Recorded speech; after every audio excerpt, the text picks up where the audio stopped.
What an Hi. eventful Hello. day. Hi, it's Yeah. been a very, very eventful day this side. So, as I've been telling you guys Yeah, for the past, yeah, it's it's for, it's it's been a learning curve for me as well. yeah. So, as I've been telling you guys for the past week or so, that I'm going to be speaking to Mmbangiseni Ravele, the author of the book we're reviewing, Sin of Man, and he's just going to tell us a bit more about himself, his writing, and the book. So, Mbangisene, I know you. They don't know you. So maybe you can just start by telling us who you are. Okay. I have more than 20 names, but I'm gonna give you two, the government ones. At least that's what my parents call me. Oh yes. I'm Bangseni Ephraim Ravere, born in Njerere, Chabarobed, uh, Chabaroi, in fact. Yes. I was born in 1981. I am a fourth born son of the late Ntawanyeni Azwindini Ravere and his wife, Mrs. Rosemary Ravere. Okay, that's very interesting. So I know that you are a writer, you're an author, you're a filmmaker, you make documentaries. So when did it start? When did you realize that this is what you love doing and you can make a career out of it? You know, when you're young, you don't really see a lot of things or notice a lot of things about yourself. But when I was in a later stage, when I was really doing nothing, and I needed a way out of my head. I discovered that I used to have it from the even from the early days, from the early even when I was in primary school, because I used to help teachers to direct stage plays, you know. And when I went to secondary, I did music, I did poetry, I also did also stage plays and also directed. I also did debates. So yeah, I was always an active art, and I also did drawing. Yeah, I was always active in terms of arts. So saying I'm a writer, I just feel like those terms are given to people who went to school for those things. Me now I'm self-taught. So I just discovered that I'm a storyteller. I can tell tourists. I can tell a story via poetry. I can do it by writing book or novel. Yeah, whatever. I can even go and make documentary movie. Though I haven't started making movies yet, but it's somewhere in the pipeline. Yeah. Okay. Okay, so you've always been a creative, like since you were young, and writing has always been like Yeah, writing and and drama has and and, always and been your inventor, thing. and inventor creatives are not really called creatives. They are called mad people. I think that's universal because we are never understood. Yeah, things like that. Yeah, we are misunderstood in a way. So everything that people don't mean as that they misunderstand, it's classified as crazy in most times. Yeah. Yeah, or odd things like that. Yeah. Okay. Okay. Mm. So then the book was very interesting. I read like an overview of the book. I haven't really read the whole book because it's not out yet. But I just want you to tell us a bit about the titles because the book seems to have two titles. Just tell us more about how you came up with the name. And yeah. Actually, I when I was writing, I wasn't writing a book. I was actually writing. I was thinking of doing a movie. So I was writing a screenplay, or I was attempting to write a screenplay. So it went all good until, say, maybe scene three or four, I don't, yeah. But when I sort of like discovered later that I don't have more information about the things that I need to talk about, Yeah. or things I need to address. So I had to go back and read my history just to know better about myself and better about the things I need to talk about. So when I was doing that research, I found out that it is better to write a book, and that book will later help me write a screenplay. So the screenplay itself was going to be called Sins of Our Fathers. Okay. So when I was writing the book, in the middle, I found out that no, it's better to call it Sin of Men, but to give it some sort of roots, my roots, then I had to give it a title of Chivenda. Then it becomes Mikosi Chabaro Chashu. So it becomes Mikosi Chabaro Chashu, Sin of Men. Mikosi Chabaro Chashu, it's more it's should I say it's a name that sort of like describe the situations that are happening in a village. Like Mikosi are more like the cries, or yeah, the cries of the meek in my village. Let me put it that way. And then Sin of Men. Yes. Okay. Okay. That was very interesting that I found that. I also thought, you know, the book could have been written purely in Venda without any English. And I also saw that you incorporated a lot of different dialects, like urban localism that is used in South Africa. There's a bit of Spitori in the book. There's a bit of Zulu. There's Venda. There's English. Tell me about your writing process and like how did you? Uh, Yeah, how did that come about? First, I was never good in any language. I'm not gonna lie. Even my language, my Venda language, I was never good. I think I failed it a lot in secondary school. Like even teachers were Mm, very surprised. Oh, what? How can this guy pass Afrikaans and English but fails his home language? You know. mm, But at the end of the day, I was also doing second grade. I get this first grade of English in other school, like yeah, in yeah. models. What do you call, yeah, matricial schools. You find that doing. So I did. Should I say? Yeah.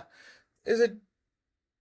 There is what in English, that two types of English that are taught in South Africa. There is that one Yeah, that, or there's the the first home language, language the first and the language. additional language. Yes, yeah. Yes, yeah. I wasn't doing first language in school, but I was Yeah. at least better with English than my home language. But not saying I am better in English. English, I still struggle today to address myself in any language. But I'm better with English than my home language.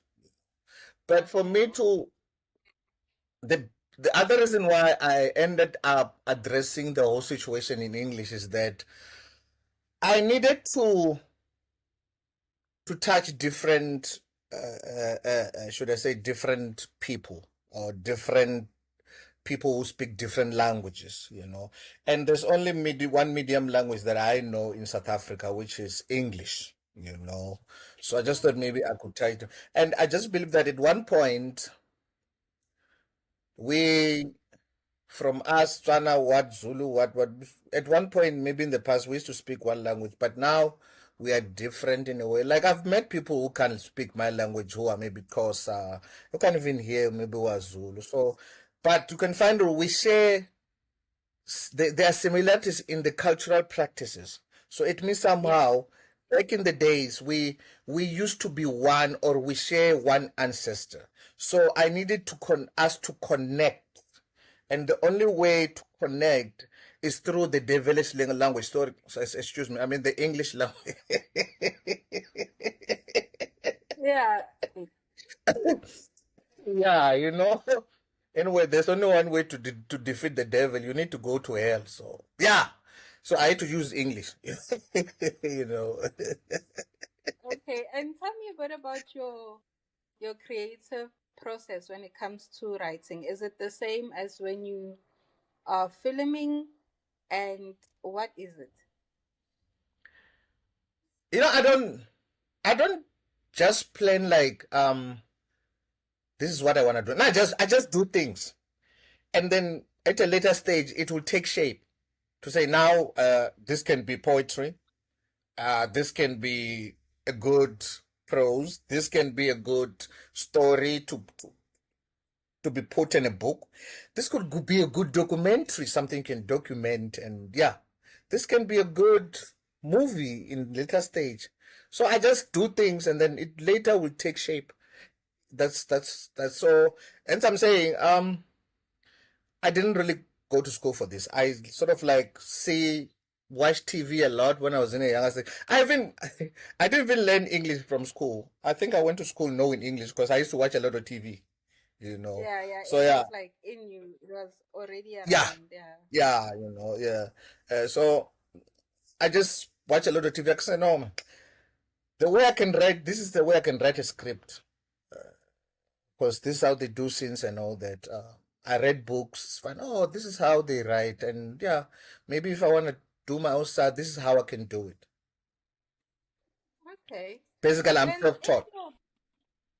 in the book, ne, I see that you go a lot into family structures, polygamy versus polygyny, and also how patriarchy affects the household or communities. Why did you touch? What inspired you to write about that? Um, at one stage, I should I say I was disturbed? No, or should I say I went through a stage where like a reawakening stage. So there was a time I didn't understand my mind, and when I was asking quite a lot of questions to the elders, I was either told to shut up, and or I was either classified as somebody who was going mad, and I was Or also told you are troublemaker? Yeah, overthinking. Yes, I was also classified as somebody who was overthinking. You know, yeah, so and I was even told, hey, when I stop this overthinking madness, because so, but I needed to, for me to save myself, because I think I was drowning in my thoughts to a point where like I was considering a lot of times I was considering to kill myself. So for me, writing was a way of escaping those suicidal thoughts, you know. And what was causing that were the questions why I was like this and why my family is like that.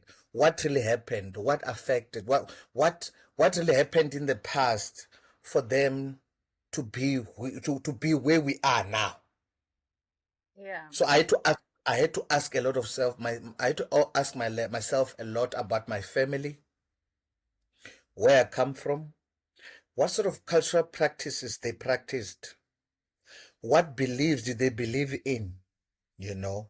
So I found out that I was born uh, from a father who, should I say, was practicing polygamy, should I say bigamy, things like that. And found out that there was a lot of witchcraft talks. What was causing it? Even though witchcraft you can't really see it, but you can feel it. There are people who are born to see it. At first, I was feeling, there's something wrong with this family. What was going on? So I had to find out somehow. When as a man you have a lot different women, and maybe you don't treat them the same way. You sort of like create some sort of competition. In competition, other people want to win. Some other people, when they play to win, they don't play fair. yeah. They'll do anything. Yeah. Some will also think of going through using witchcraft, and Mm, whatever that those spells that they send, usually they affect children. This mm, is where I come from. And it sort of affected me in a bad way. Others did, but soldier on. For me, it stuck to a point where like I just felt like um, I'm gonna die anytime. And mm, if I don't talk, because I remember, I think I've attempted suicide like 3 times, mm. but when I stopped, I didn't try suicide because when it becomes too much, I took a pen or I took a laptop, started typing. I even quit my job. And yeah, but I found out this is what I found out that yes, whatever my father did or his practices, he also inherited from his ancestors.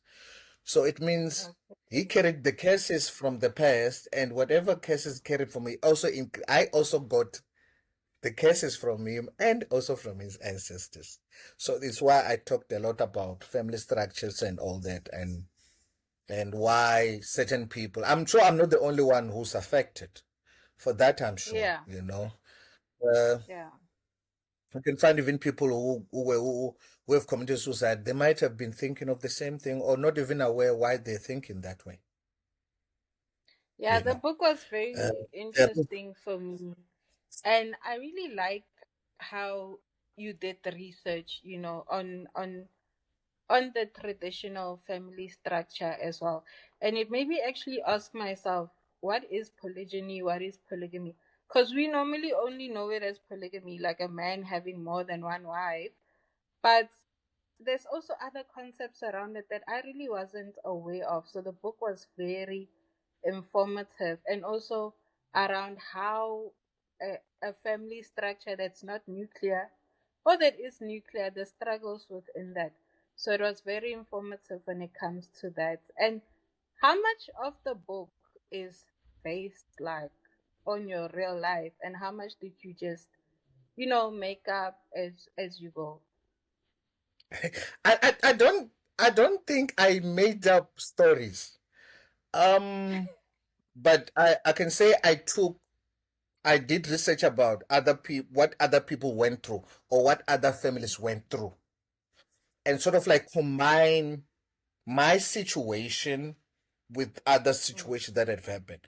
Um, Even the story itself doesn't only evolve around family structures. It goes a long way into there are a lot of things, a lot of themes in it.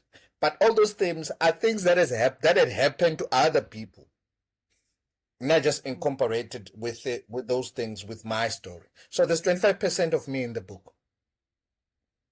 There's Okay. 25% of me there.